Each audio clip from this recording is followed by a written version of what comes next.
guys, welcome to my channel or welcome back. As I did with aespa and Red Velvet back in November, I decided to review the comebacks of both ITZY and NMIXX in a single video, given that they are from the same company. Plus, I feel that they are both in a similar situation, even though for different reasons. They both have been subjected to criticism, NMIXX for having a very polarizing sound and then for dropping it and releasing more basic stuff, and ITZY for lacking a clear musical identity during the last years. So it's very interesting to see that JYP Entertainment decided to start 2024 with a bang and redeem itself by giving both ITZY and NMIXX two bops that seem to have silenced those who criticize the two girl groups. I'm Julia and this is Girl Groups in Your Area. Let's talk about it.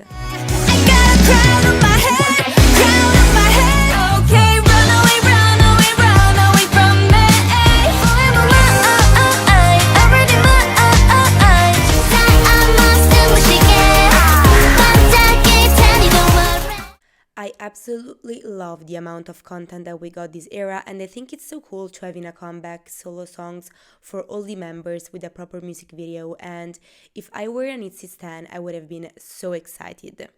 However, unfortunately, I didn't like the solos, or rather, I didn't add to my playlist any of them, but I appreciated a lot Yuna's and Chaeryeong's solos. Chaeryeong's one because it was so unique and elegant, and Yuna's because it was so Yuna-coded, so Barbie-coded. Everything in it screamed pretty girl vibe, and that's what I loved about it. The MV was so cool, very pink, very girlish, but it was odd to me the difference in creative direction and apparently in budget that the Yuna's MV had compared to the other solos music videos. However, the major disappointment was about Yeji and Ryujin's solo. They were both very similar and very 2000 pop rock, which is okay by all means, but I definitely expected more from them. I don't know, something more girl crush, more impactful overall. I don't know. They didn't stand out to me at all, and considering that I don't stand ITZY, but if I was, they would be my bias line, I definitely think they could have had better songs to showcase their charms.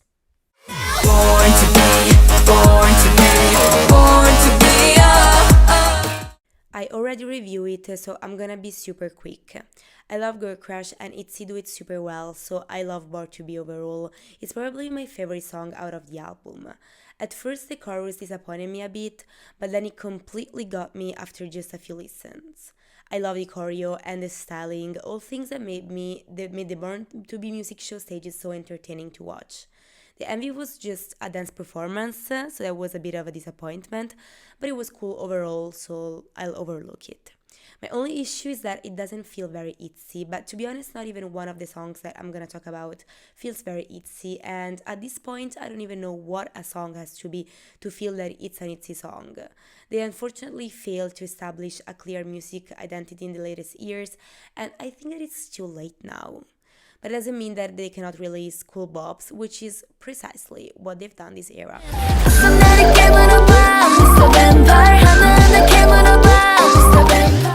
Okay, so I am so obsessed with this song, you guys have no idea.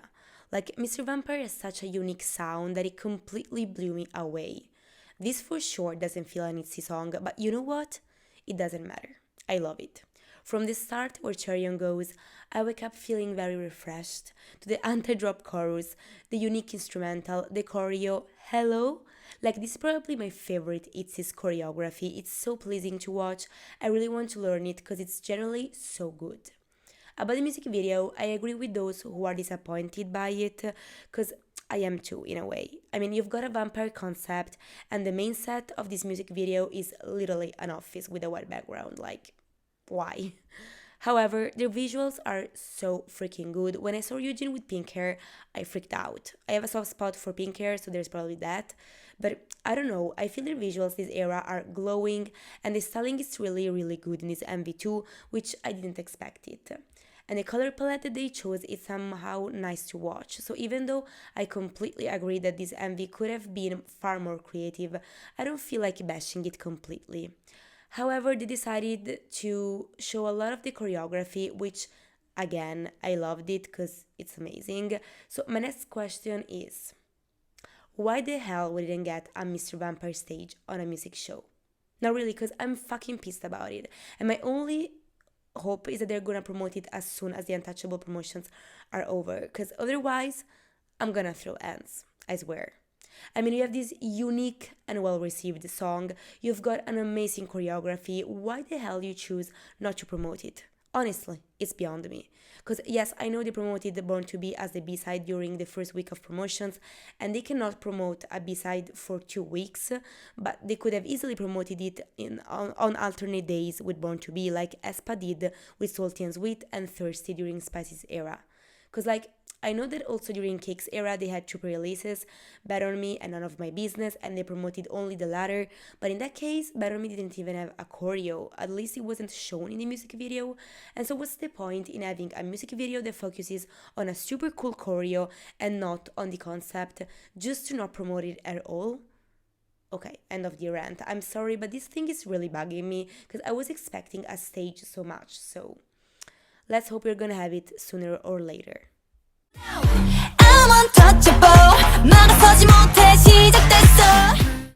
I am so happy about this era overall, because not only I liked a lot the 2 pre-releases, but I loved also the title track, Untouchable.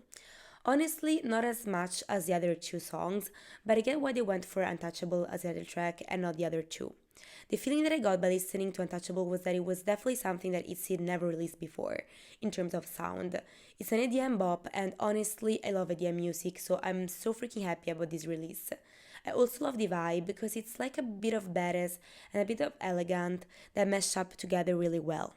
Also, it was really nice to see that even though Leah, who is the main vocalist, was absent from this comeback, they managed to mask that void really well, and everyone sang comfortably in the range tone, slaying, as a matter of fact. Again, love the styling and the visual, and I'm happy about it, because generally ITZY styling is not always on point, I would say, but this comeback, mwah, chef's kiss.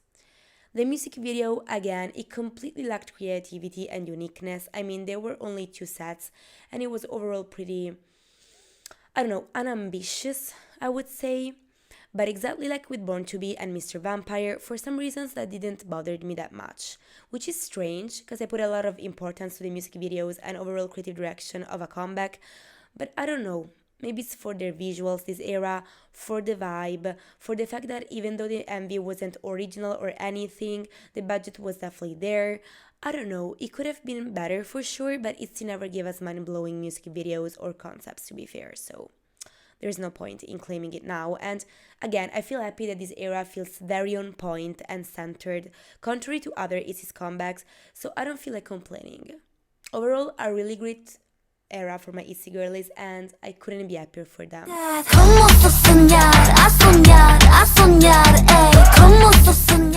Again, gonna be brief because I already reviewed this song together with Born to Be. I didn't expect NMIXX to go back to mix pop at all, especially for a B-side. And okay, if you don't know my thoughts on this, I'm a hardcore mix pop defender.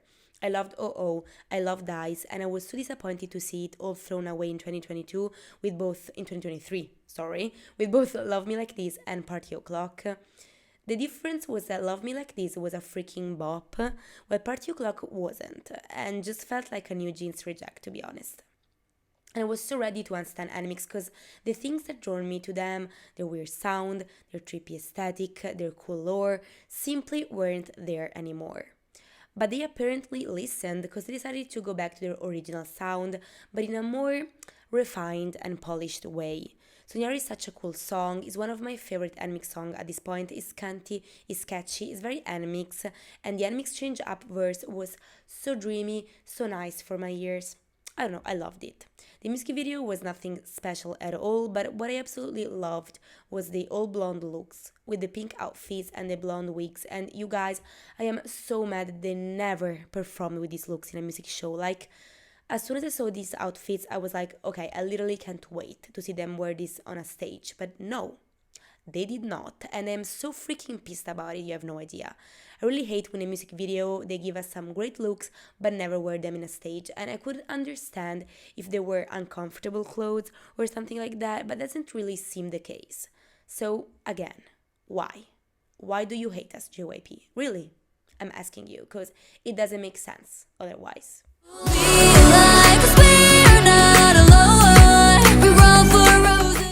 Wow, this song, you guys. This song. We only got a performance video for this and they already spoiled Run for Roses a few months back in a concert. But it didn't prevent from me from loving this song from the bottom of my heart. It doesn't feel NMIXX at all, I have to say, but it doesn't matter. It's just a great song. It sounds like the soundtrack from an epic slash western movie, at least that's the feeling that I've got. Their vocals are amazing, as always. NMIXX are probably the most talented girl groups of the fourth gen when it comes to skills, and so I'm happy that they were able to showcase that with this song.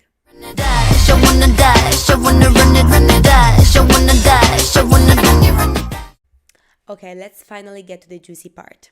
Mix Pop is freaking back, y'all. Exactly when my hopes were down to zero, basically. And again, exactly when I was ready to unstand them, here they are with a freaking pick and mix song, but more evolved in a way. It is true when people say that Dash is like a level up of mix pop. It's better produced, more complex, more mature. That doesn't make Dash my favorite and mix title track. I still prefer OO or Dice. I know, feel free to disagree, but that's what it is. But I recognize that this is a better version of how mix pop should be. And to be honest, I'm just so happy that they decided to go back to this sound and to do it so well, because that's what made me fall in love with NMIXX and that's what made them stand out to me. So to see them receive basic songs that other groups could have released, yes, Roller Coaster and Party O'Clock, I'm talking to you, that just broke my heart. And it honestly wasn't on my bingo card for 2024 to see them come back to their original concept and sound, but well, I couldn't be happier. What surprised me was the public reaction to this. Like, apparently everyone is loving both Sonyar and Dash. And don't get me wrong, I'm happy about it, but to be honest, I don't fully understand it. Like, yes, as I said, we could consider it a more mature version of their first songs, but I still don't quite get how someone could hate so much a song like OO and love a song like Dash. Like, it doesn't make sense to me, because if I have to be honest, I think that Dash is probably a difficult listen, more than OO. It's far more complex, it has much more layers, and that's why I don't love it 100%. Like, I love OO instead, for example. Like, it's not a song I would go back to it very often, it's not an easy listen at all, so it doesn't really make sense to me.